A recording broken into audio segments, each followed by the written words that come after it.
नाही तरी काय थोडी श्वान सुकरी बापुडी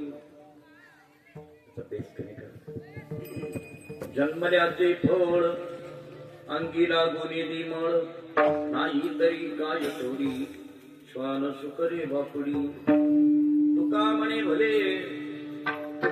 भले ज्यांच्या नावे मानवरे नाही तरी काय थोडी श्वान सुकरी बापुडी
वंदेतां परमेश्वरीं भगवतीं बुद्धिप्रदां शरणं मनोजवं मारुतुल्यवेगं जितेन्द्रियं बुद्धिमतां वातात्मजं वानरयुतमुख्यं श्रीरामदूतं शरणं प्रपद्ये हे कृष्ण करुणा सिन्धो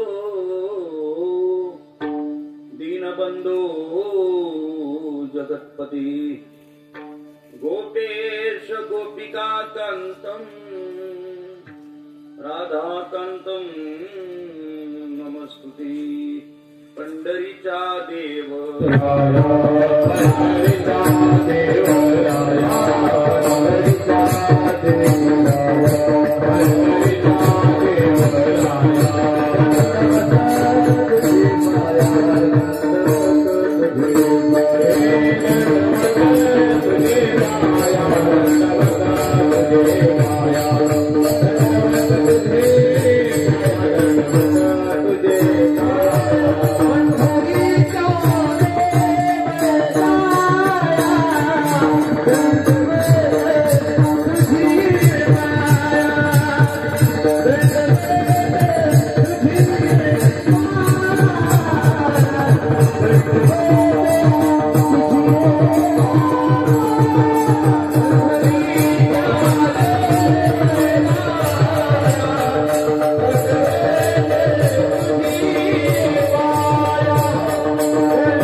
या ठिकाणी आयोजित असणाऱ्या या भव्य आणि दिव्य अशा अखंड हरिनाम सप्ताह तथा गणपुरात ज्ञानेश्वरी पारायण सप्ताह आणि ज्ञानेश्वरी भावकथा सोहळा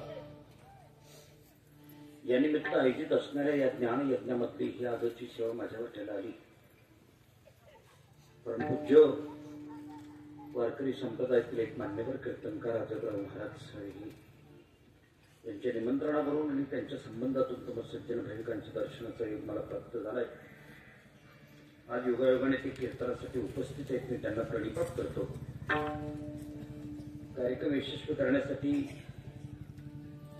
पखावत सेवक उमेश महाराज ठोंबरे, अण्णा महाराज सोनावणे, नितीन महाराज आदी सर्व मंडळी उपस्थित आहेत. गायनाचार्य म्हणून अमोल महाराज मेलघे, गणेश महाराज जाधव, कैलास महाराज पेंगावकर, हार्मोनियमसाठी विष्णू महाराज तिरसाट, अधिकृत मंडळी उपस्थित आहेत. त्यांचा माझा परिचय नसला तरी अत्यंत प्रेमाने या ठिकाणी साथ देत आहेत. मी सगळ्यांना प्रणिपात करतो. त्याच पद्धतीने तालुक्यातील आणि परिसरातील पंचक्रोशीतील संपूर्ण वारकरी संप्रदायावर निष्ठेने परंपरागत प्रेम करणारा सांप्रदायिक समाज, उपस्थित कीर्तनकार, गायक, वादक, गुणीजन सगळ्यांच्या चरणी मी नतमस्तक होतो. तुम्ही सर्व सज्जन भाविक मोठ्या स्नेहाने उपस्थित आहात. तुम्हालाही प्रणिपात करतो. महिला भगिनींची विशिष्ट लक्षणे उपस्थिती आहे, त्यांनाही प्रणिपात करतो आणि कार्यक्रमाला प्रारंभ करतो. विठाला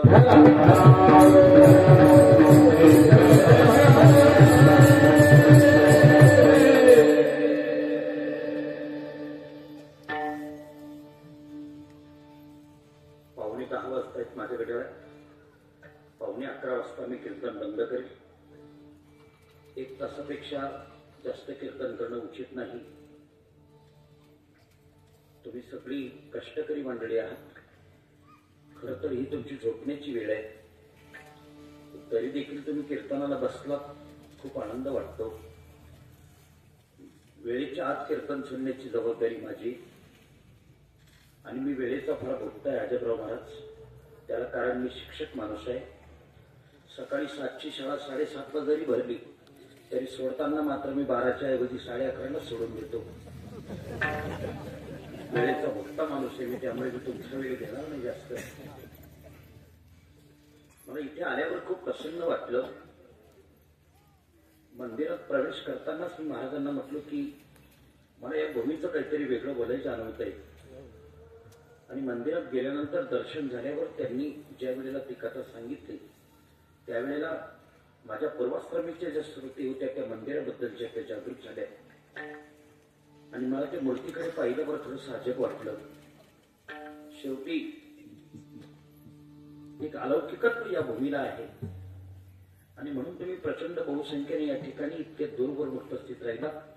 याकरता तुमच्या स्मृतीला, तुमच्या भावपूर्ण अशा या अंतकरणातल्या वर्मीला मी प्रणिपात करतो.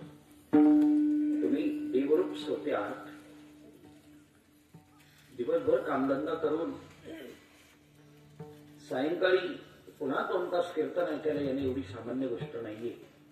या कष्टकरी जीवनामध्ये तुम्ही खरोखर तुमचं श्रेष्ठत्व या ठिकाणी सिद्ध करताय. उपस्थित टाळकरी मंडळी सगळ्यांना प्रणिपात करतो. विनेकरी, चौकार, लाऊडस्पीकर उत्तम आहे. एकदा टाळी वाजवा त्यांच्याकरता. टाळी वाजवली की त्यांची जबाबदारी वाढते म्हणून वाजवायला लावली मी तुम्हाला. काळजी घ्या. तुम्हाला काही त्रास होणार नसेल तर हाताने टाळी वाजवायला काही हरकत नाही. आज थंडी जास्त आहे त्यामुळे तुम्ही अगदी बुलेट प्रूफ आलेला आहात.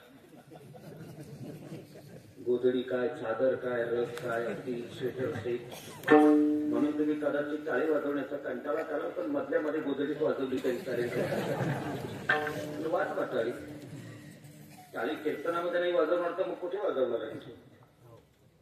भोजन की शोभा थाली से. जेवण करत असताना पात्र किती पवित्र आहे याच्यावर भोजनाची मजा अवलंबून असते. भोजन की शोभा थाली से, बगीचे की शोभा माली से, जामात की शोभा साली से आणि कीर्तन की शोभा टाली से.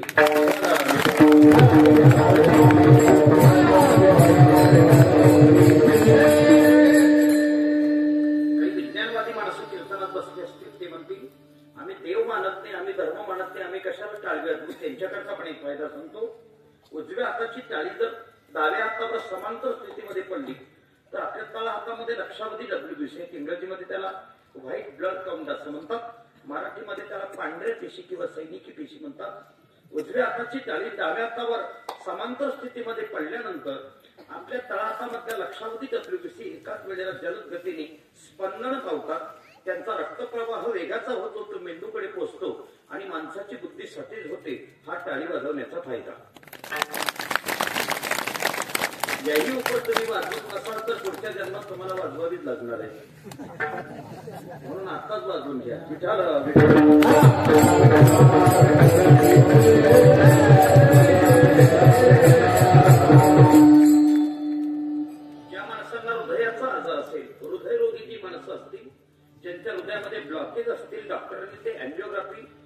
बँजो क्लास काढायला सांगितले असतील त्यांच्यासाठी एक मंत्र सांगतो सोपा. सकाळी उठल्यानंतर उत्तराभिमुख बसा. आपले दोन्ही तळ हात स्वच्छ धुवून टाका.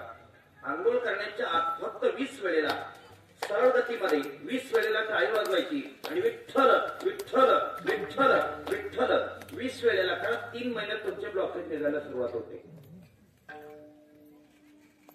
हे विज्ञान सांगतोय तुम्हाला, अध्यात्म नाही. एवढा टाळी वाजवण्याचा अलौकिक फायदा आहे. अभंगामध्ये प्रवेश करतोय जगद्गुरु तुकोबा यांचा अभंग आहे. कोण जगद्गुरु तुकोबा आहे? का बरं बोलतेस? चुकलंय का माझं? ते गप्पा का बरं मारतात तू?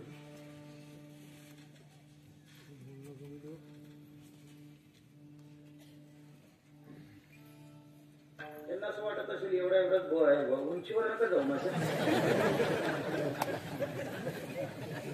माझ्या उंचीशी काय घेणार? एक बाई आपल्या मुलाला घेऊन बाजारात गेली. त्या बाजारात विंचू विकणारा माणूस बसला होता. पोरग फार विचित्र होतं. आई मला विंचू घेऊन दे. आता विंचू खेळण्याची वस्तू. अरे बाळा ते डंक मारतं. आई मला विंचू घेऊन दे. नावीलाच झाला.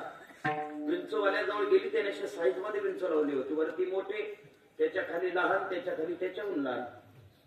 आईने विचारलं बाबा मोठा विंचू केवढ्याला? 2 रुपयाला.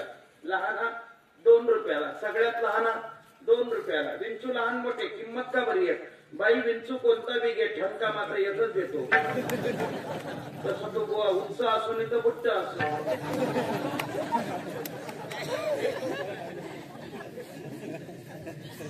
शांततेने बसा. लक्षपूर्वक कीर्तन ऐका.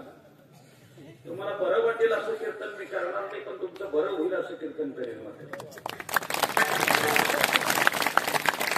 जेवढी शांततेने श्रवण कराल तेवढा मी चांगलं सांगण्याचा प्रयत्न करेन. मी शांतता प्रिय माणूस आहे. शांतता प्रिय माणूस असल्यामुळेच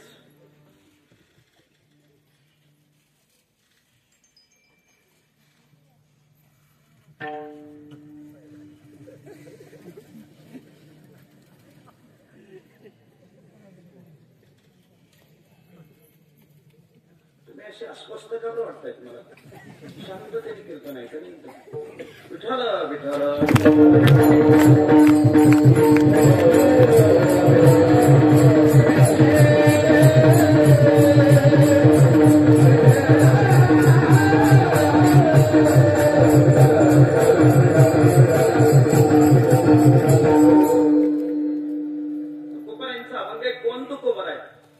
मराठी मनावर अधिराज्य करणारा जगविख्यात साधू, इंद्रायणीच्या काठावर उठलेलं भक्तीचं वादळ, मानवतेचा महान नंदादीप, भागवत संप्रदायाच्या विशाल वटवृक्षाला लागलेलं गोंडस फळ आणि प्रगल्भ बुद्धिवंतांच्या बुद्धीलाही न उलगडलेलं थोडं म्हणजे तुकोबर आहे.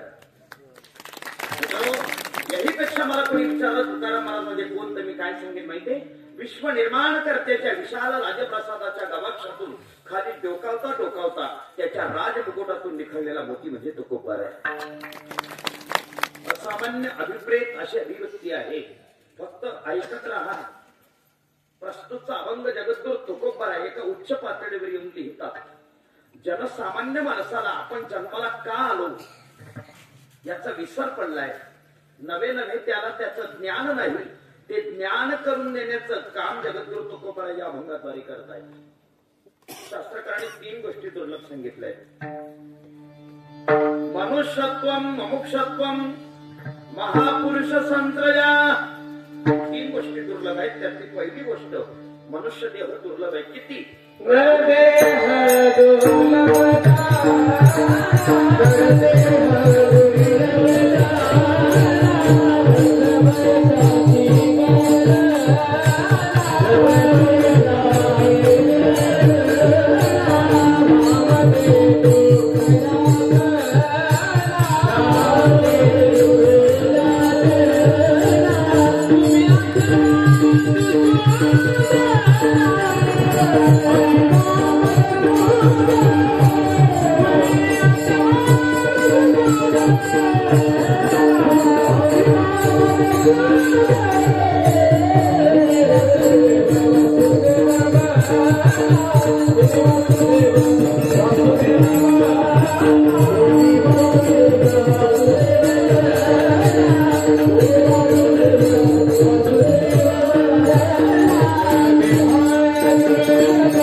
दबाव येतो माणसाला बायको समोर आहे.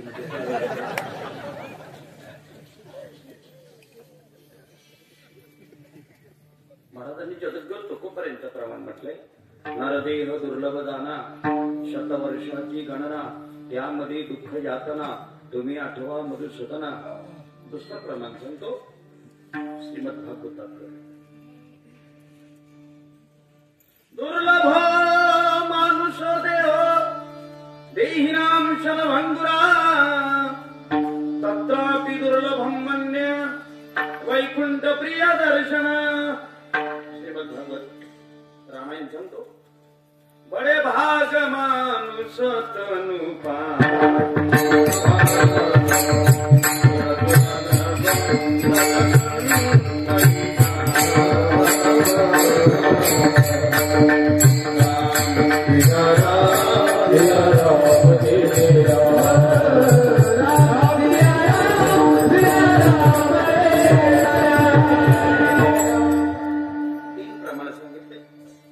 जगद्गुरु तुकोबरायांचं सांगितलं, श्रीमद भागवतातलं सांगितलं,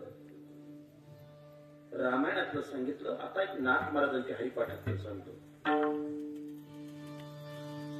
बहुता सुकृते नरदेहा नादना, भक्तिवीन गेला अधोगती.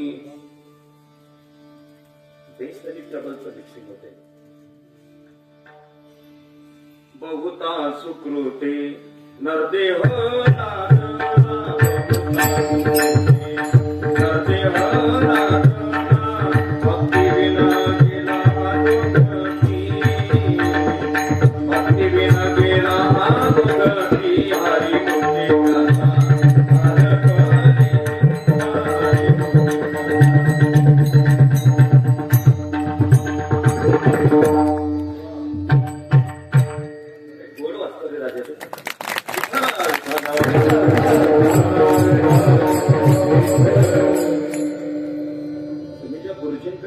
शिकलात त्या गुरुजींना मी प्रणिपात करतो.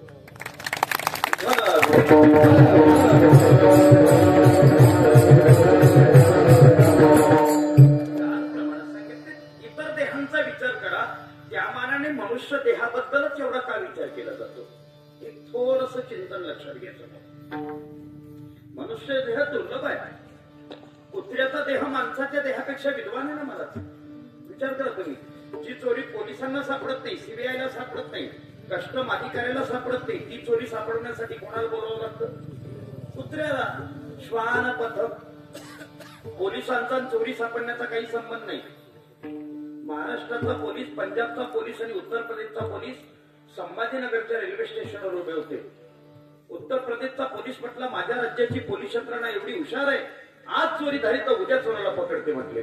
पंजाबचा पोलीस म्हटला, ठेव बाजूला, माझ्या पंजाबची पोलीस यंत्रणा एवढी निष्णात आहे, ज्या दिवशी चोरी होती त्याच दिवशी चोराला पकडते म्हटले. महाराष्ट्राचा पोलीस म्हटला, तुमच्या दोघांच्या बाजूला ठेवा, माझा महाराष्ट्राचा पोलीस इतका हुशार आहे, चोरी होण्याच्या आधी 4 दिवस त्याला सगळं माहिती राहतं म्हटलं.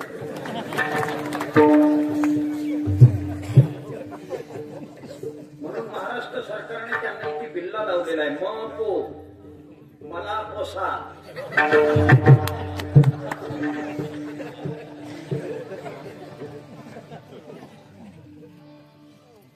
पूर्वी राजे रजवाडे लोक युद्धाला जाताना आपल्यासोबत गाढव घेऊन जायचे. गाढव का? युद्ध तळावर मुक्काम करण्याची वेळ आली तर पिण्याचं पाणी पाहून मुक्काम केला जायचा. आपण अजाणत्या प्रदेशामध्ये आहोत, हे पिण्याचं पाणी योग्य आहे की अयोग्य हे माणसं नाही ओळखायची. मग त्या गाढवाला पाण्याजवळ सोडलं जायचं. गाढव जर पाणी पिऊन गेलं तर समजायचं पाणी चांगलंय. का? गाढव गढूळ पाणी पित नाही. आपलं कीर्तन ऐकायला 5G ची रेंज लागते, 4G पकडत नाही. आपण गाढव गढूळ पाणी पित नाही. सरकार मान्य असो नाही तर असो, संगीत विशारद माणसं गाणार नाही तितकी सुंदर कोकिळा गाते महाराज. मी तुम्हाला 3 देह तुमच्या समोर ठेवले, नजरेसमोर आणा. कुत्र्याचा देह माणसाच्या देहापेक्षा विद्वान आहे, गाढवाचा देह माणसाच्या देहापेक्षा विद्वान आहे, आणि साळुंकीचा देह माणसाच्या देहापेक्षा विद्वान आहे, तरी या मंडपामध्ये तुम्हाला एकही कुत्र दिसत नाही, एकही गाढव दिसत नाही आणि एकही साळुंकी दिसत नाही. का? आणि गहे ज्ञान नाही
तंतोतंत प्रमाण दिलं तुम्ही.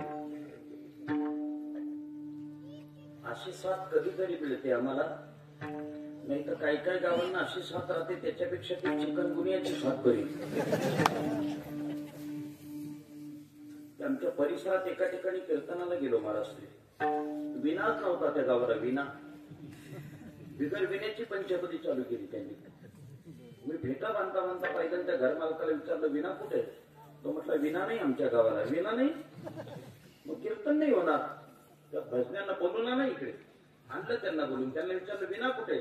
ते म्हणे, विना नाही आमच्या गावाला. विना नाही, मग विना नसेल तर कीर्तन होणार नाही. ते म्हणे, का बरं? अरे विना म्हणजे आमच्या पक्षाचं चिन्ह आहे. ते चिन्हाशिवाय निवडणूक नाही लढवता येत महाराज. तो म्हटलं, विना नाही ना आमच्या गावाला, विनेशिवाय कीर्तन होणारच नाही. लोक हुशार असतात. एक माणूस मला म्हटला, काही पुरावा आहे का? त्याला म्हटलं, आहे, ऐक. लागुणी मृदंग श्रुती टाळ घोष. श्रुती म्हणजे विना.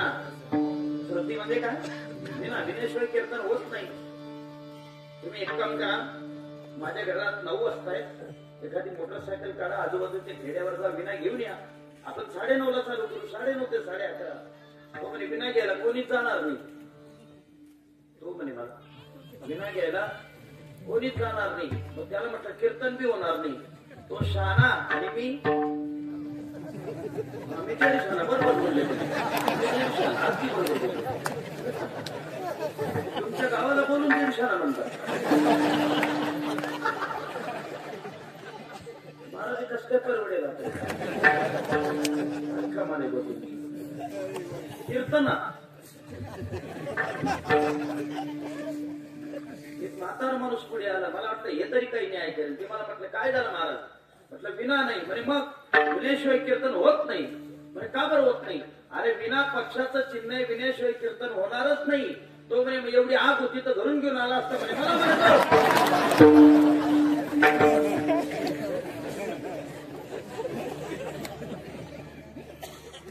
गावातली परिस्थिती सांगतो, गावातली. आणि इथे जंगलात कार्यक्रम असून इतकं सुंदर व्यवस्थापन आहे. तुम्हाला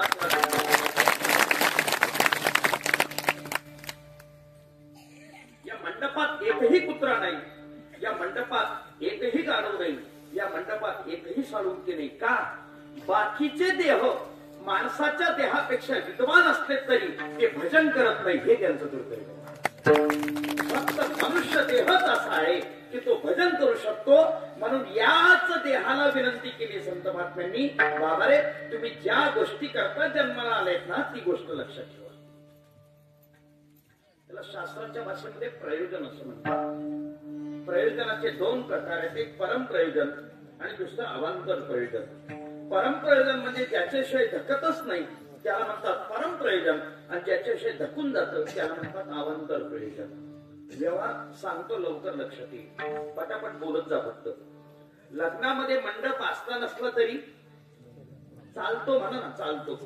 लग्नामध्ये मंडप असला नसला तरी, जोरात बोला सगळेजण बोला. लग्नामध्ये मंडप असला नसला तरी, लग्नामध्ये वराडी कमी असले तरी, लग्नामध्ये बँडबाजी असला नसला तरी, लग्नामध्ये एखादं मिष्टान्न कमी असलं तरी, लग्नामध्ये नवरदेवरी असले नसले तरी चालतं ना थोडं पुढेपर्यंत. चालत का? नाही चालत आहे का? आता अर्धा पडता सब छोड़ दे बिन पडदे की बात, दुल्हन को दुल्हा मिले तो किती बडी बारात. बोली आहे का किती गोड आहे. आयुष्य विन लक्षणे, शिसे विन अलंकरणे, ओरे विन वदावने वितमुगा. एका ओबीत 3 दृष्टांत दिले. लक्षणं भरपूर आहेत पण आयुष्य नाही. भविष्य पाहणारा माणूस रस्त्याने चालला होता. तुमच्याकडे ते पोपट घेऊन फिरतात का ते भविष्यवाले? येतात ना.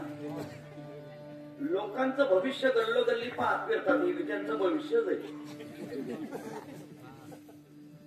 ते पोपट असतं. भविष्य पाहून घ्या, भविष्य पाहून घ्या, गल्लोगल्ली फिरतात. मला एका बाईने आवाज दिला, भटजी बुवा सांगावं माझ्या बाळाचं भविष्य. बाई तुझा मुलगा गुणवान आहे, रूपवान आहे, धनवान आहे, कीर्तिवान आहे. बाई हुशार होती. महाराज त्याला आयुष्य किती सांगा ना. त्याने आयुष्याची रेषा पाहिली आणि त्याचे डोळेच खाली पडले. तो म्हटला बाई मला माफ कर, तुझा मुलगा गुणवान, रूपवान, धनवान, कीर्तिमान असला तरी आयुष्याच्या रेषेमध्ये वयाच्या 12व्या वर्षी त्याला मृत्यू षडयंत्र नावाचा एक योग आहे, तो मरू शकतो. देवाई म्हटली महाराज एवढी लक्षणं वर्णन करायची गरज नव्हती का? ते उपभोगण्यासाठी आयुष्य नाही, शून्य किंमत आहे. नंबर 2, एका बाईला तिच्या नवऱ्याने 22 तोळ्याची नथनी केली. तुम्ही नाराज का बरं? कमी झाली का? 25 तोळ्याची केली. बस माझ्या काय बाबा ती नथनी नाकामध्ये घातली आणि अख्ख्या वाडी गावात फिरायची. त्यांनी केली, त्यांनी केली, त्यांनी केली. तुम्हाला कळतं ना ते त्यांनी केली? न कळायला ते काय ज्ञानेश्वरी आहे का? म्हणून राहिल्या. तिकडून आमचे कबीर महाराज येत होते. त्यांनी विचारलं बाई त्यांनी केली म्हणजे कोणी केली? माझ्या नवऱ्याने केली म्हटले. आणि मग आमचे कबीर महाराज चिल्ले, जिस यार ने नथनी बनाई उसे चाहती बार बार, जिस यार ने नाक बनाया उसको भूल गई गवार. नथनी करणाऱ्याचा एवढा उदो उदो करते, त्याने नाकच दिलं नसतं तर पुढे पायात अडकवली असती का येडी खोपडी. दागिना 25 तोळ्याचा आहे, घालण्यासाठी नाक नाही, शून्य किंमत. दृष्टांत क्रमांक 3. ए बाळा ए बोलू नको रे, पाय पडतो मी तुझा. म्हणजे पुन्हा कधीच येणार नाही तुझ्या गावात, पण बोलू नको. बसू दे बसू दे, जाऊ दे जाऊ दे, बसू दे बसू दे. त्यांची अडचण काय माहितीये का? एक शिंदे गटाची आहे आणि पवार गटाची. दोघींची तानातानी चालू आहे. ते मध्येच फडणवीस माझ्या मार्फत.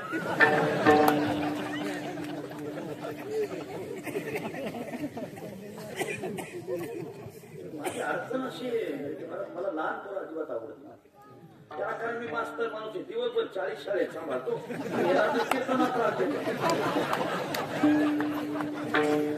मी इतका आगाऊ, माझ्यापेक्षा ते 7 आगाऊ. मागच्या वर्षी माझ्या वर्गात इतकं वात्रट होतं. दुपारी 9 वाजता त्याला म्हणतात राम्या डबा दाखवले. त्याने डबा घेतला, मला तिला उघडला ना, पुरणपोळी त्याला म्हणतात खाऊ कर राम्या, खाऊन घ्या सर म्हणे. आणि आईने विचारलं तर काय सांगते? सांगू दे कुत्र्याने खाल्लं.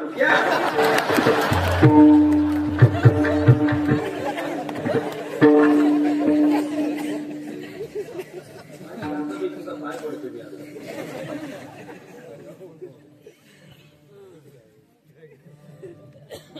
बसू दे बसू दे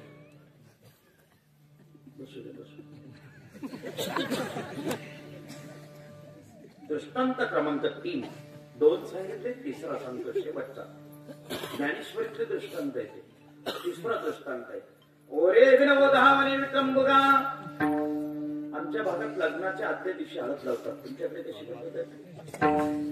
अशीच आहे का? बरं, हळदच का बरं लावतात? काळा मसाला लावत नाही, हिरवी मिरची लावत नाही. That scientific reason. एक वैज्ञानिक कारण आहे त्याच्या पाठीमागे. पूर्वी दवाखाने कमी होते. माणूस रस्त्याने चालता चालता जर पडला आणि जखम झाली तर त्या जखमेवर घरगुती औषध म्हणून काय लावायचे? हळद. का? हळद हे जंतुनाशक द्रव्य आहे. हळद जखमेमध्ये किडे पडू देत नाही. हळद जखमेमध्ये किडे पडू देत नाही. लग्न ही सगळ्यात मोठी जखम आहे म्हणून हळद लावतात. काही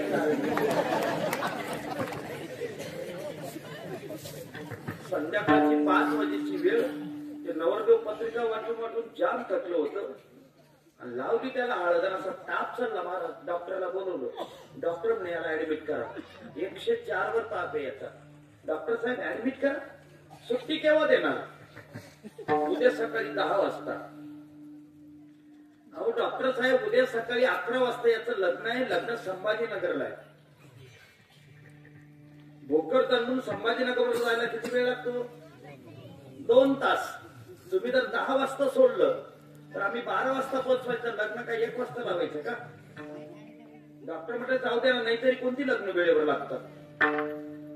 10 वाजेचं लग्न 11ला लागतं, 11चं लग्न 12ला लागतं, 12चं 1ला लागतं. अजून एवढं खूप चांगलंय, ज्या दिवशी ठरतं त्या दिवशीच लागतं.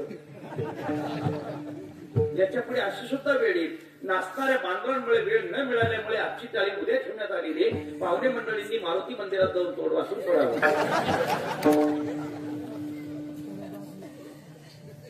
डॉक्टर साहेब काही उपाय करा. डॉक्टर म्हणता एकच उपाय. काय? बाकीच्या गाड्या पुढे जाऊ द्या, याची गाडी मागे राहू द्या. तुम्ही तिथे लग्नाची तयारी करून ठेवा. हा वेळेवर येईल, लग्न लावा. लोक म्हटले हे बरोबर आहे, चल आपल्या बाकीच्या गाड्या पुढे काढा. पहिली गाडी निघाली, कामचोड गाडी आहे का तुमच्याकडे? पत्रिका असो नसो स्टँडवर ट्रकची वाट पाहत उभी राहणे. 40 पोरं बसते ट्रक मध्ये, 40 पोरं. आणि जेव्हा नवरीच्या दारासमोर गेले महाराज तर नवरीचा बाप गुलाबाचं फुल घेऊन उभा होता. कोणाची वाट पाहत होता? नवरदेवची. त्या ड्रायव्हरला विचारलं, नवरदेव मागच्या गाडीत लाव तुझी गाडी बाजूला. चहा सुद्धा पाजला नाही त्यांना. लग्नातला चहा घेतलाय का तुम्ही? 1 कप दूध, 14 कप पाणी, ते किलेवर नानी काक व तू पाणी. कळली का आमची भाषा तुम्हाला? मग नाही कळत तेच बरं आहे. 12 शिव्या दिले मी तुम्हाला याच्यामध्ये.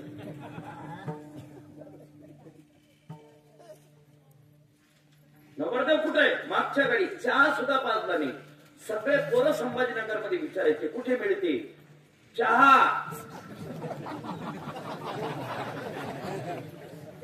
आली दुसरी गाडी महामायांना घेऊन आली. महामायांना काय म्हणतात त्याला? वरमाया.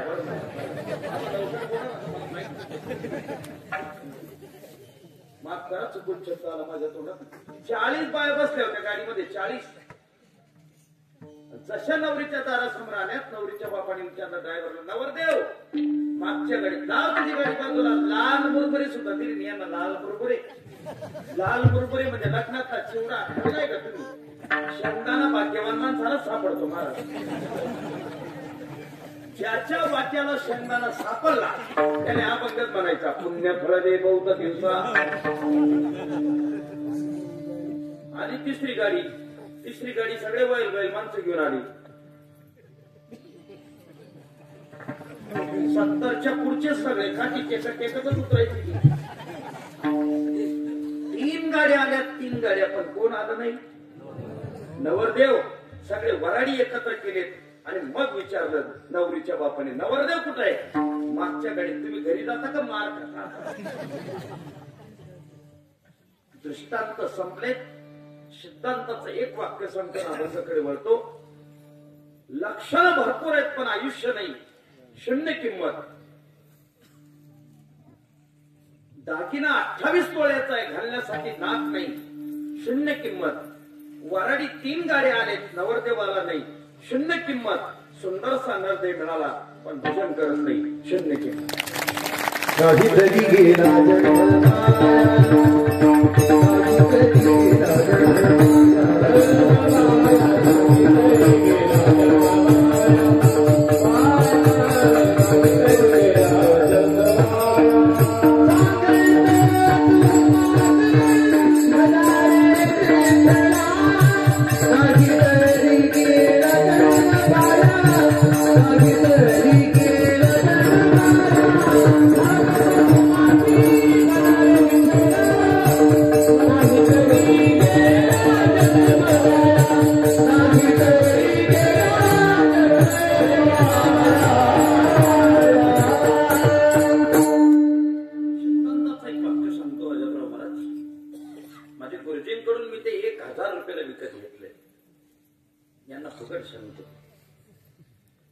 महाराष्ट्री मी जर ते 1000 रुपयाला विकत घेतलं असेल तर ते तेवढ्या तोलामोलाच असलं पाहिजे.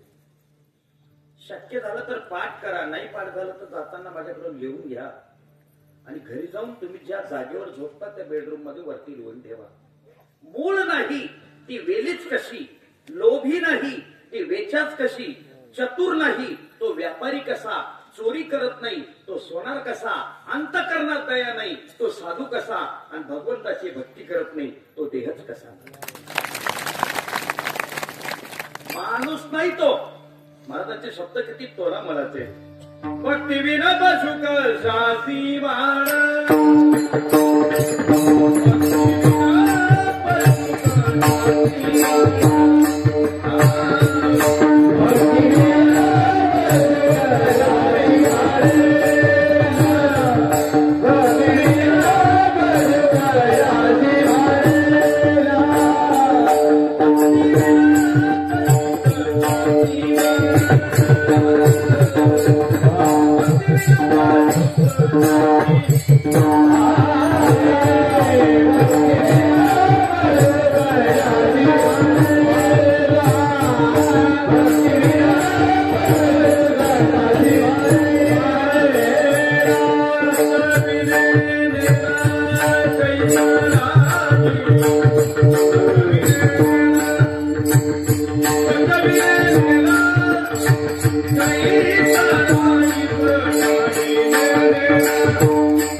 सकाळी 7 वाजता जातात हा राग.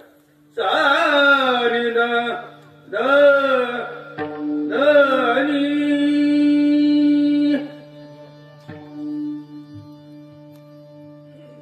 भक्ती बिन पशु.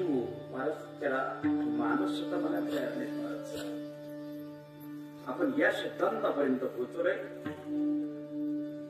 हा मनुष्य देह केवळ आणि केवळ भजना करता दिलेला आहे, तर भजनच केलं पाहिजे. अभंगातलं पहिलं चरण. जन्माया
म्हणावे तरीच शब्दावर बोलतोय.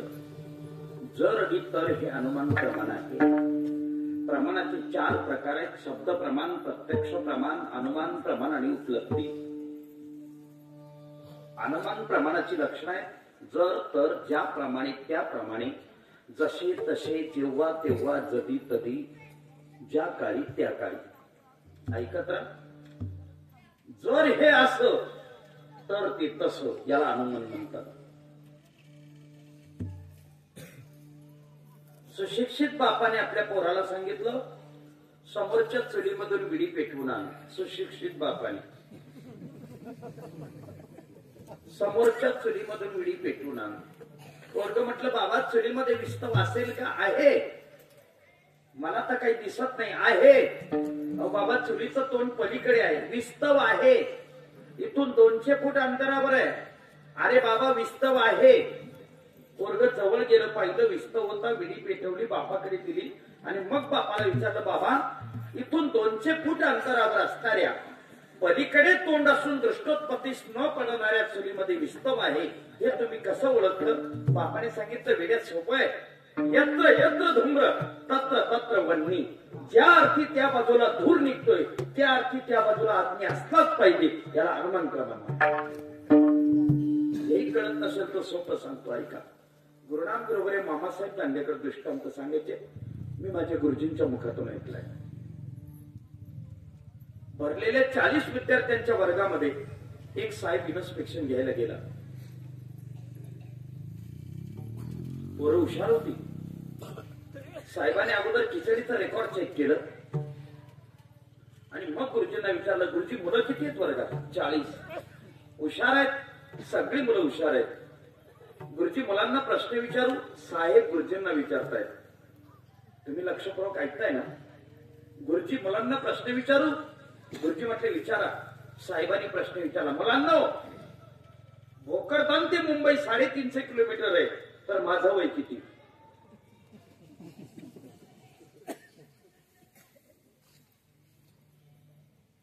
थोडस इकडे सारखं बाबा, इकडे बघा माझ्याकडे. गप्पा मारायला कशा पुढे होते? इकडे बघा. भोकरदन ते मुंबई 350 किलोमीटर आहे, तर माझं वय किती?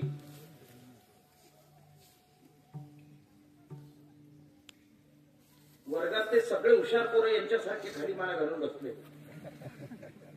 10 मिनिटं वाट पाहिली साहेबांनी. 10 मिनिटं. गुरुजी शिकवता का नाही पोरांना काही? 10 मिनिटापासून वाट पाहतो, एक मुलगा उत्तर देत नाही. 10 श्रेणीतला वर्ग आहे तुमचा.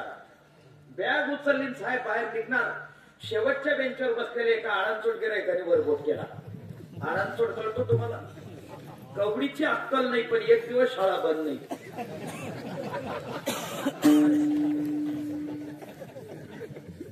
आळांचोटने जसा वरती बोट केला तसं गुरुजी त्याच्या डोळ्यात आणायला लागले. साहेबांचं लक्ष गेलं. 40 मुलांमध्ये एकच मुलगा उत्तर देतो, तरी गुरुजी डोळे ताणताय. साहेब गुरुजीकडेच फिरले. गुरुजी 40 मुलांमध्ये एकच मुलगा उत्तर देण्यासाठी वर बोट करतोय, तरी डोळे ताणतात. गुरुजींनी मान खाली घेतली. गुरुजी मनातल्या मनात म्हणतो साहेब त्याचं उत्तर नका ऐकू तुम्ही. त्याने असे बरेच साहेब रवाना करून दिले. माझ्यासारखे 3 मास्तर मरून गेले तरी तो अजून चौथी सोडत नाही. शांत बसा गुरुजी, घेऊ द्या त्याला उत्तर. उभा राहिले. नाव काय? दगड्या. नाव सुद्धा घेऊ सांगा. प्रश्न कळला? नवीन सांगा साहेब. भोकरदन ते मुंबई 350 किलोमीटर आहे, तर माझं वय किती? साहेब तुमचं वय 44 वर्ष. योगायोग साहेबांचं वय बरोबर 44. इतका आनंद झाला. वा वा वा वा दगडू काय हुशार आहे रे. कोणती कसोटी वापरली?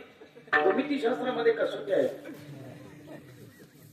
ए माऊली, भूमितीशास्त्रामध्ये कसोटी आहे. बोल. बाकोबा, कोबाको, बाबाबा, को को. 7वी 8वी 9वीच्या मुली लक्ष द्या. बाजू कोण बाजू, कोण बाजू, बाजू बाजू बाजू बाजू, कोण कोण कोण. याच्यातून क्षेत्रफळ काढता येतं, त्रिज्या काढता येते, व्यास काढता येतो, अंतर काढता येतो. तो कोणती कसोटी वापरली? दगड्या म्हणे साहेब कसोटी बिसोटी काहीच नाही. मग मी एक अंदाज केला. अंदाज काय? भोकरदन ते मुंबईच्या अंतराचा आणि या साहेबाच्या वयाचा काही संबंध नसताना साहेबांनी प्रश्न विचारला. हे साहेब म्याड तर नाही? गुरुजी म्हणे खेळ तुझी शिरवर आला. साहेब म्हणे मला म्याड म्हणतो पण उत्तर तर बरोबर मिळालं. जाऊ दे म्याड तर म्याड, उत्तर कसं मिळवलं? थोडे साहेब सोपं आहे म्हणे. काय? माझा एक भाऊ मुंबईला राहतो, तो 22 वर्षाचा आहे पण तो हाफ म्याड आहे.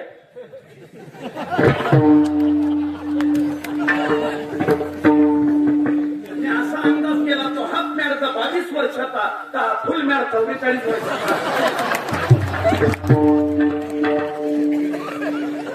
याला म्हणता तर हे असं तर ते मला म्हणतंय जर तुला जन्माला यायचं असेल तर फार गोड सिद्धांत म्हणला. विठोबाचे दास व्हावे. दोन गोष्टी नमूद केल्या तेवढ्या सांगतो आणि कीर्तन संपवतो. दोनच गोष्टी. कोणत्या? पहिली गोष्ट दास व्हावे आणि दुसरी गोष्ट एका विशिष्ट देवतेचा उल्लेख केला. कोणत्या?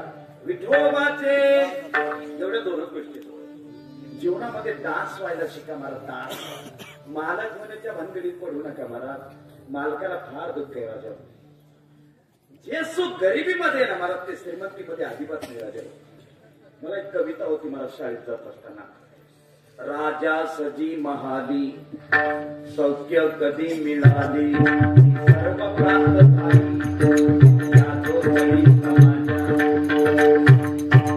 तुकडोजी महाराजांची कविता होती. जे सुख श्रीमंताच्या बंगल्यामध्ये नाही ना ते झोपडीत आहे महाराज. झोपडीमध्ये पाहो निसौख्य माझे देवेंद्र हिराने शांती सदा विराजे या झोपडीत माझ्या. काय गोड कविता होत्या महाराज. काय गोड कविता होत्या. अंतकरण गोड कविता महाराजाच्या गोड कविता होत्या. माझी आई त्या माझ्या बाळाला झोका देताना कविता म्हणायची मला अजून आठवते. इतकी गोड म्हणायची. शराना तो दाबुनियाला काळ विफलला श्रावण बाळा. नाही तर आता कविता आहे महाराज आमच्या जवळ. या बाळांनो या रे या बरोबर या. शिकायचं असेल तर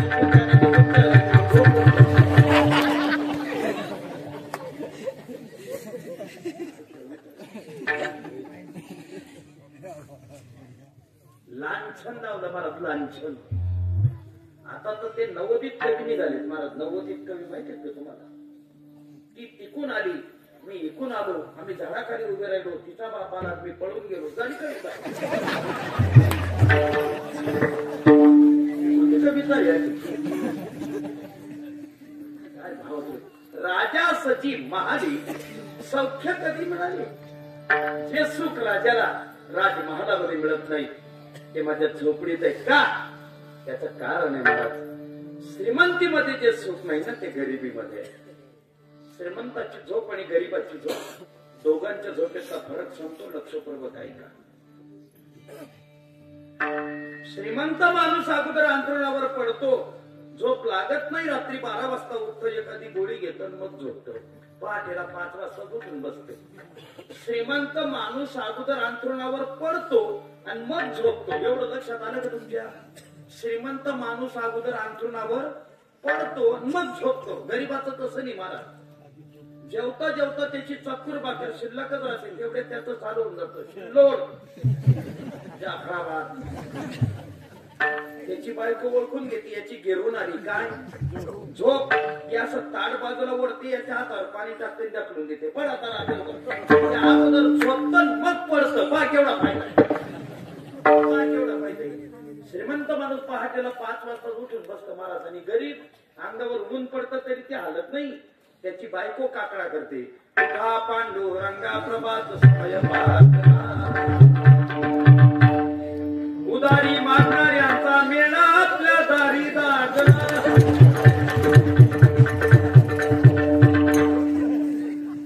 अंगावर ऊन पडतं तरी ते हालत नाही. का?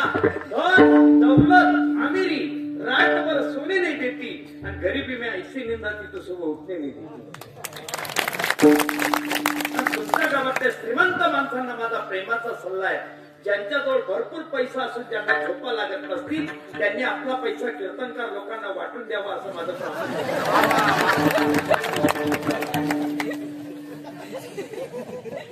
श्रीमंतीमध्ये सुख नाही राजाओ, त्याला मोठेपणात सुख नाही रे राजा हो, लहान वयामध्ये सुख आहे. दास वा दास भक्ती सांगितली, श्रवणम कीर्तनम विष्णू स्मरणम पादसेवनम अर्चनम वंदनम दास्यम, दास्य नावाची भक्ती सांगितली. लहान वा जगामध्ये लहान होण्यामध्ये खूप मोठं सुख आहे राजा हो, खूप मोठं सुख आहे. अरे मोठं होण्यामध्ये आनंद नाही. लहानपण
लोक चिडवायची यात नवल नाही. लग्न झाल्यानंतर त्याची बायको त्याला म्हणायला लागली, का हो बुट्टी तुम्ही भोकरदनला चालले का? येताना एक किलो साखर घेऊन या बरं का बुट्टी.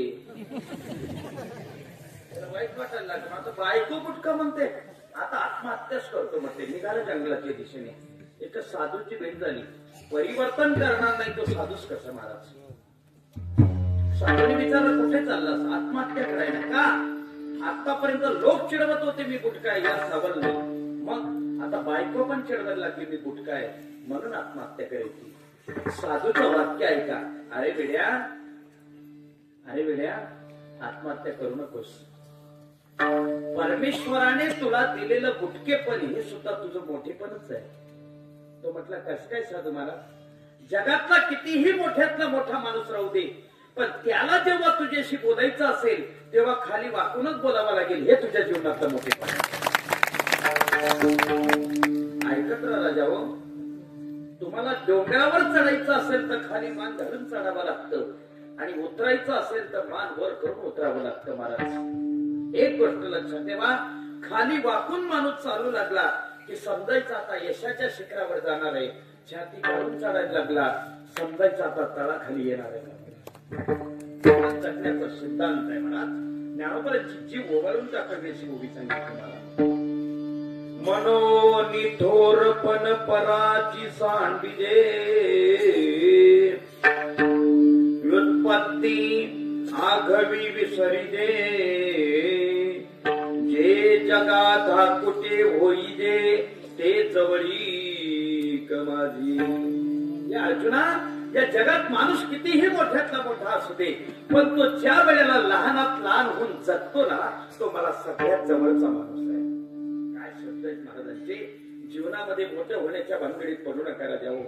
मालक होण्याच्या भानगडीत पडू नका. दास होण्याचा प्रयत्न करा. दास. शेवटचा शब्दांत विचारतो, तुमच्या गावामध्ये रामाचं मंदिर आहे का? रामाचं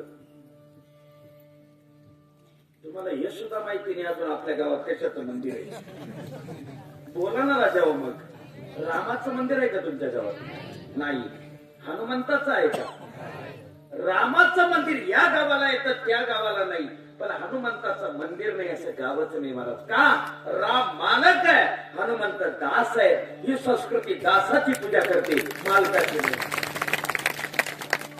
जीवनामध्ये दास व्हा. महाराज सांगताय जर जन्माला यायचं असेल तर फक्त आणि फक्त तुला दास व्हावं लागेल. आता पुन्हा एक आहे, महाराजांनी अभंगामध्ये एका विशिष्ट देवतेचा उल्लेख केला. महाराज कोणाचा? विठोबाचे दास व्हावे. का? कलियुगामध्ये लोक कोणाचा दास होतील साधू संतांना माहिती होतं. महाराज ज्ञानोबरांची उभी बघा. चित्त आराधी श्रीयेचे, जो श्रीयेचे निधन देनाचे, माकड गारुडियाचे जैसे हो. ज्ञानोबरा सांगतात कलियुगामध्ये लोक बायकोचा दास होतील म्हटले. जय देवी जय देवी जय देवी बायको, तुझे जे माझे भाऊ तुझे नोकर चांगलं, तुझे भाऊ माझे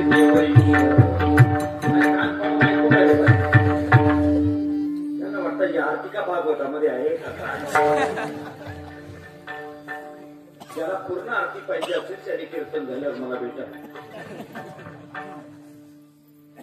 एक माणूस रोज सकाळी उठायचा, हिटरचं बटन दाबायचं, पाण्याची बादली भरायचा, बाथरूम मध्ये ठेवायचा, मग बायकोला सांगायचं उठ ना पाणी काढलं, उठ ना पाणी काढलं ना. मग ती बिचारी उठायची. बिचारी तो ब्रश काढायची, त्या ब्रशला ते पांढरं पांढरं लावायची. काय म्हणतात त्याला? ते कंपनीचं नाव आहे. पेस्ट. काय लावायची? पेस्ट. नुकताच ताजा सोडलेला बैल कसा पेसाचे गोंडे फेकतो, तशी पेसाचे गोंडे फेकायची. मग आंघोळीला जायची. तोपर्यंत चहा तयार करून ठेवायची. आंघोळ करून आली का चहा प्यायची. कपडे बदलायला गेली का कांदे कापून ठेवायचे. कांदे कशाला कापतात? असं का? चांगली तयारी आहे तुमची.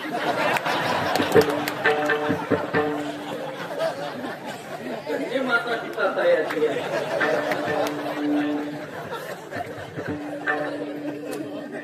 सगळी कामं तो करायचा.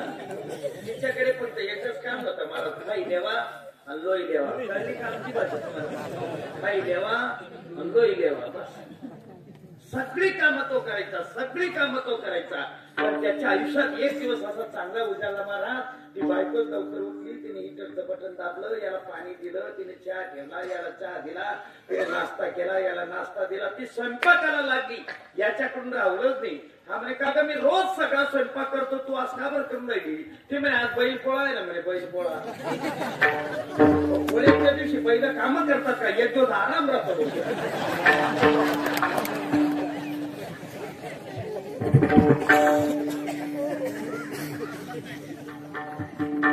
लोक कलियुगामध्ये बायकोचा दास होतील महाराजांना माहिती होतं. महाराजांनी विशिष्ट देवतेचा उल्लेख केला. आता विठोबाचेच का ते ऐका. हे पुन्हा सकारात्मक षष्टी वापरली. विठोबाचेच का ऐका. मोरोपंत नावाचा एक कवी फार सुंदर आले आहे, त्याचे ऐका. परे खालती जे नभातून पाणी, जसे सागरातेच जाते मिळवणी. नमस्कार कोणाही देवास केला, तरी अंती तो पोचतो विठोबाला. आकाशातून पडलेलं पाणी एरकेन प्रकारे एक दिवस जसं समुद्राला जाऊन मिळतं ना, तसं तुम्ही कोणत्याही देवतेला नमस्कार करा, तो माझ्या पांडुरंगालाच येऊन मिळतो. बळ्या माझा पंढरीराव, तोया देवांचाही देव. नीट ऐका. या जगामध्ये देव अनेक आहेत, पण महादेव एकच आहे महाराज. कोणाला म्हणतात महादेव? महादेव कोणाला म्हणतात? महादेव शंकराला नका म्हणू, भगवान शंकराला म्हणा. तुमच्या ग्रामपंचायतीचा मेंबर आहे का तो?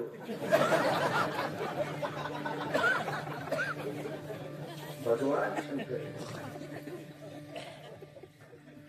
भगवान शंकरालाच महादेव का म्हणतात ते ऐका. बाकीच्या देवतांची पूजा फक्त माणसंच करतात, पण भगवान शंकराचं पूजन राक्षस सुद्धा करतात, म्हणून त्यांना महादेव म्हणतात. देवांचा देव महादेव खरा, पण भगवान महादेव दररोज पहाटेला 4 वाजता उठतात, चंद्रभागेमध्ये स्नान करतात, पुंडलिकाचं दर्शन घेतात आणि काकड आरती करायला पांडुरंगाच्या दरबारात जातात.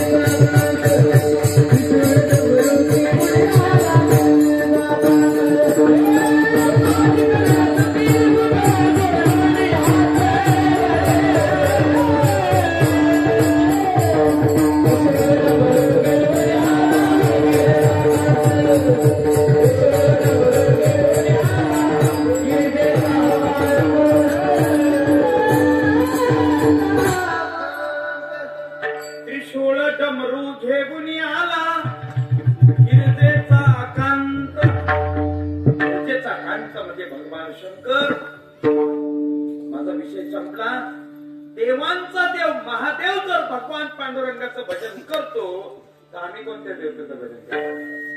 म्हणून महाराज म्हटले दास विठोबाचे व्हावे, नाही झालं तर काय होईल? नाही तरी नाही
तुम्हें देखती हूँ तो लगता है इसे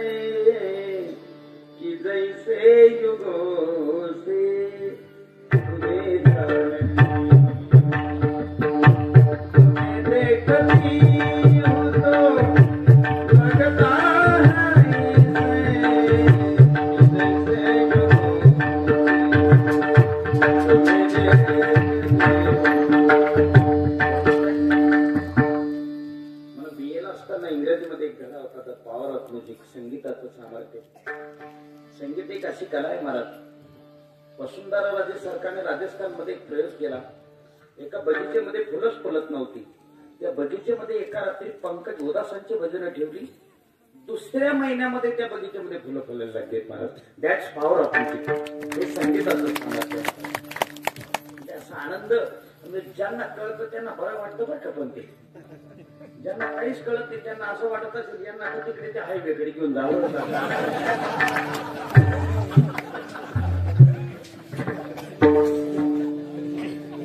लोकांना काही कळत, ज्यांना काही कळत नाही त्यांना काय केलं. मला एका माणसाने प्रश्न विचारला होता महाराज, तुम्हाला नवल वाटेल की आपण तुका म्हणे आता उदार तू होई आणि मज ठेवी पायी संताची, अशा वेळेला आपण काय करतो सांगा बरं. आपण हा अभंग ज्या वेळेला म्हणतो तुका म्हणे आता उदार तू होई मज ठेवी पायी, असं खाली वापरून काय करतो नाही आपण. एक माणूस म्हणे महाराज तुम्ही हा अभंग म्हणताना खाली काय चालतो. त्यांना तो विषयच माहिती नाही, त्यांना काय त्याचं नाही तरी काय थोडी नाही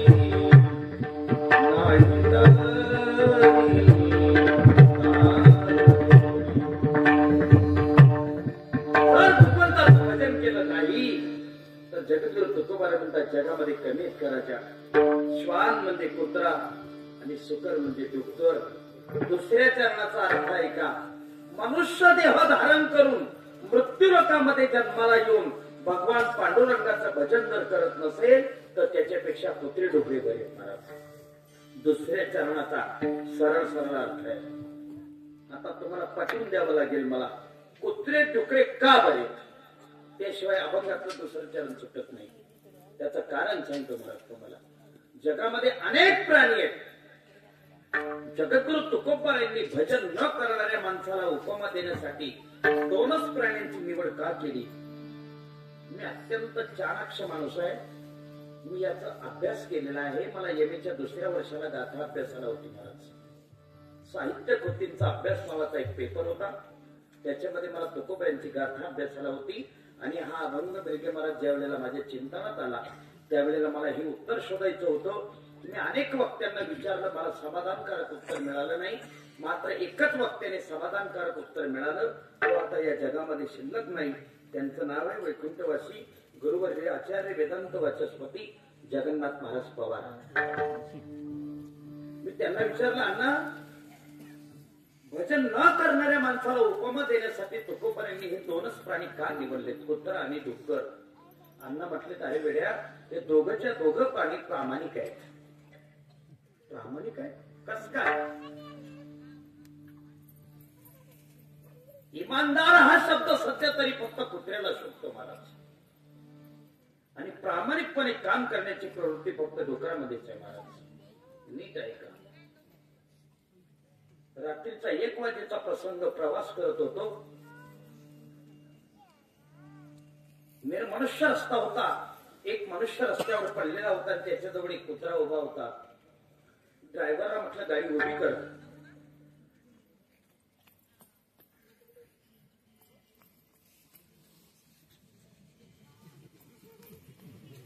मंडपाच्या बाहेरचा आवाज आहे का मंडपातला. एवढ्या गर्दीमध्ये सुद्धा लोक बाहेर आहेत. चपला सांभाळा रे बुवा.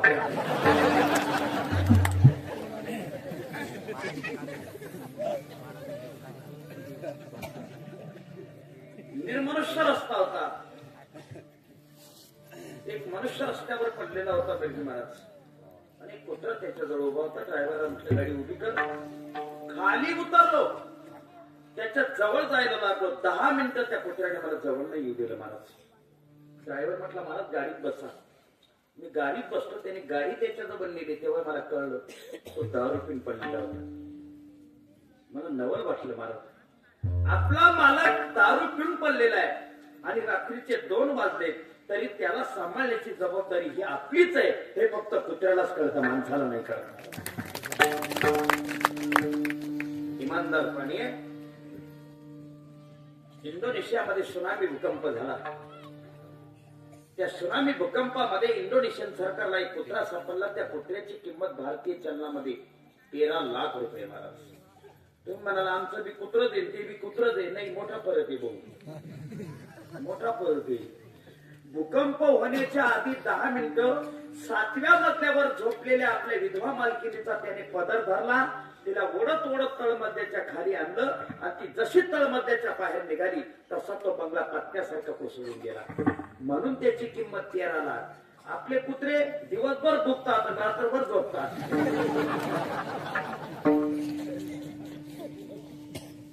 इमानदार आहे कुत्रा. नंबर 2, डुक्कर पण ईमानदार प्राणी. महाराज एक बच्चा वाघिन का तो पूरे गांव को 10 और 10 बच्चे डुकरीन के तो पूरा गांव साफ. गाव साफ करावं डुकरांनीच. गाव साफ करावं डुकरांनीच. गाव साफ करावं. त्यांना पेन्शन नाही, त्यांना अनुदान नाही, पण आपल्या जिभेच्या खराट्याने अख्खं गाव झाडून काढतात. ही अशी आणि तो तसा. इमानदार प्राणी डुक्कर. डुक्कर त्याच्या वाट्याला आलेलं काम बरोबर करतो म्हणून इमानदार. कुत्रा त्याच्या वाट्याला आलेलं काम बरोबर करतो म्हणून इमानदार. मनुष्य देह धारण करायचं होता, भजन करायचं होतं, ते सोडून दिलं आणि संसार करतो. इमानदार नाही म्हणून याच्यापेक्षा कुठे डुकरे आहेत. महाराज हा त्याचा सिद्धांत आहे. लक्षात ठेवा, मनुष्य देह केवळ आणि केवळ भजनासाठी दिलेला आहे. महाराज मग जर भजन करता दिलाय तर आपण भजनच केलं पाहिजे. तुम्ही मला इथे आमंत्रण कशा करता दिलं? कशा करता दिलं? कीर्तनासाठी. मी कीर्तनच केलं पाहिजे का कपाशीचा सर्वे करत फिरलं पाहिजे?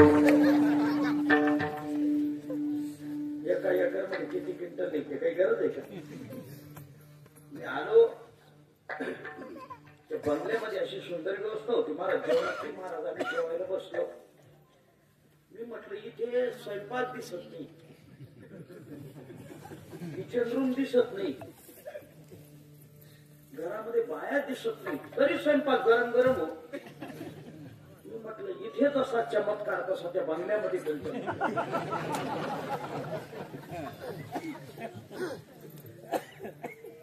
महाराज माझ्याबरोबर होते जेवायला. आम्ही असं पोट भाऊ दादा पण होते आणि असं पोटभर जेवलो. महाराज त्या माऊलीने खूप सुंदर स्वयंपाक बनवलेला होता. जेवलो. प्रवासामध्ये थकलेलो पण तसा पडलो ना महाराज गार आला येत होती. माझे डोळे लागले.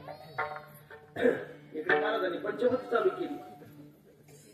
महाराज उठा, फेटा बांधा ना, पंचवटी चालू झाली ना. कल्पना करा, मी जर त्यांना सांगितलं असतं महाराज मला झोप लागते, मी आज काही कीर्तन करत नाही, आपण उद्या पाहू. जर त्यांनी असं ऐकलं असतं तर इथे आले असते, तुम्हाला सांगितलं असतं महाराज आलेले पण त्यांना झोप लागत असल्यामुळे ते आज कीर्तन करायचं नाही म्हणतायत, आपण उद्या पाहू. जर तुम्ही असं ऐकलं असतं तर इथून हार घेतला असता,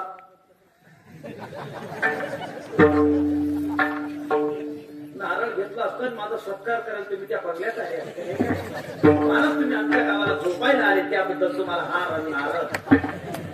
तुमचं जाऊ द्या, पण त्यांनी मला सांगितलं असताना तुला झोपायचंच होतं तर घरी तर चालला असताना इथे काय लागला. झोपाय का नाही मला? मी जर कीर्तन करायला आलोय तर माझं आद्य कर्तव्य कीर्तन करणे. झोप जसं गाऊन तसं हा जीव भजन करायला आलाय, याचं आद्य कर्तव्य भजन करणे. संसाराधिक जी वस्तू ज्या कामाकरता आणली त्या कामाकरता नाही वापरली तर दुःख आहे. ज्या कामाकरता जी वस्तू आणली तीच नाही आणली तर दुःख आहे. पूर्वीचा काळ, पूर्वी मुला मुलींचे लग्न व्हायचे.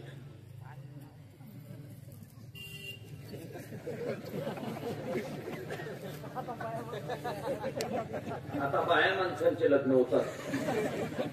पूर्वी नवरदेवता वर्षाचा असायचा, नवरी 8 वर्षाची असायची. आता नवरदेव 32 वर्षाचा, तो घोड्यावर बसला, तो घोडा म्हणतो नको उतार.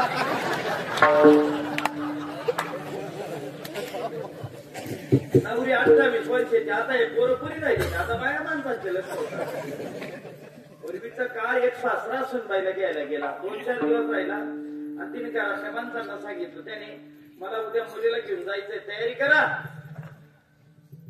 आमच्या भागामध्ये अशी पद्धत आहे, मुलीला सासरी पाठवताना मूळ पाठवतात. एक पेटी असते, त्या पेटीमध्ये खाण्याचे पदार्थ भरतात. श्रीखंड, बासुंदी, लाडू, जिलेबी, शेव, पुरी, दाळ्या, मुरमुरे, पार्ले बिस्किट, पोंगा पंडित, कुरकुरे. एका बाजूला कपडे असतात, सासूला कपडे, सासऱ्याला कपडे, दिराला कपडे, जेठाला कपडे, नंदेला कपडे, त्या चुलत सासूला कपडे, त्या सडेला कपडे, असं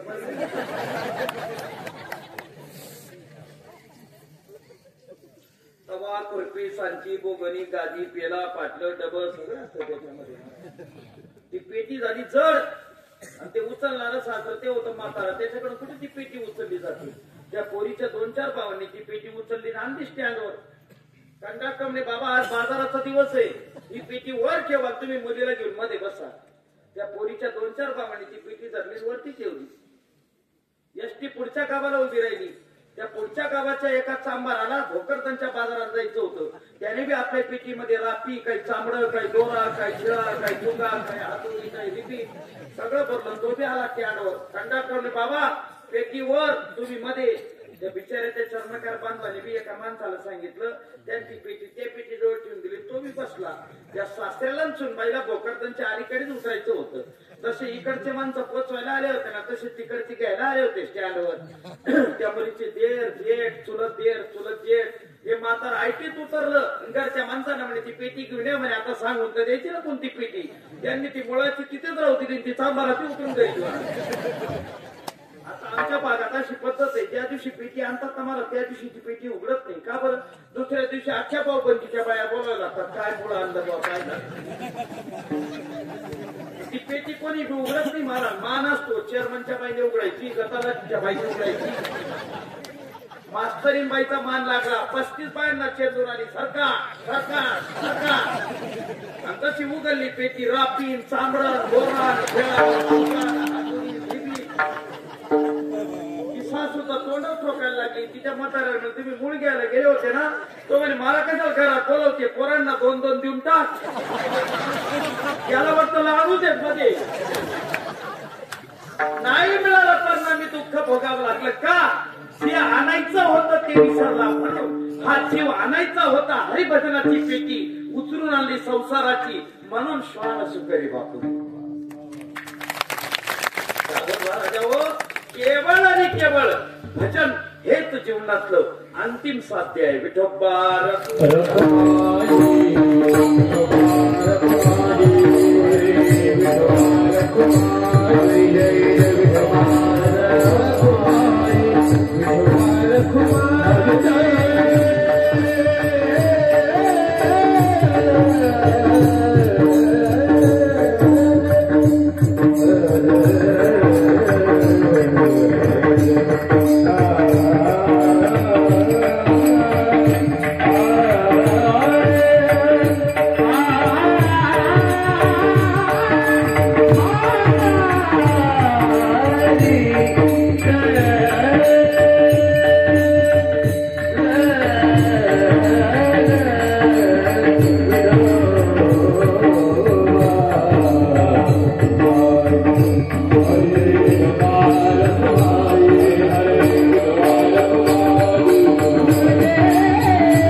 अलिबाग